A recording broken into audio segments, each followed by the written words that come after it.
ঘোরকলি, বিপর্যয়, দুর্যোগ, মৃত্যু মিছিল। আর এবার আরো বড়, আরো ভয়ঙ্কর, আরো বিপর্যয়মূলক একটা ছবিকে ঘিরে তোলপাড় শুরু হয়ে গেছে এশিয়া জুড়ে। কি আছে সেই ছবিতে? কে এঁকেছেন সেই ছবি? কেন তার ছবি নিয়ে এত শোরগোল? দেখুন।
কিন্তু এই শিল্পীর ছবিকে সবাই এত গুরুত্ব দিচ্ছে কেন?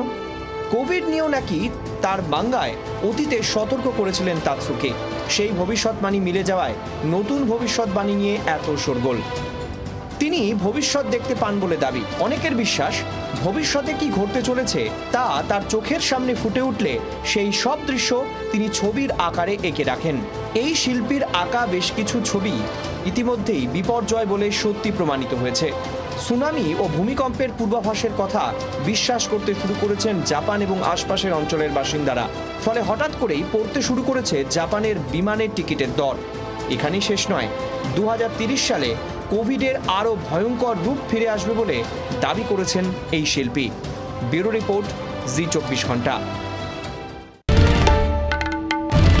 বাংলার আওয়াজ, বাঙালির আবেগ, জি 24 ঘন্টা।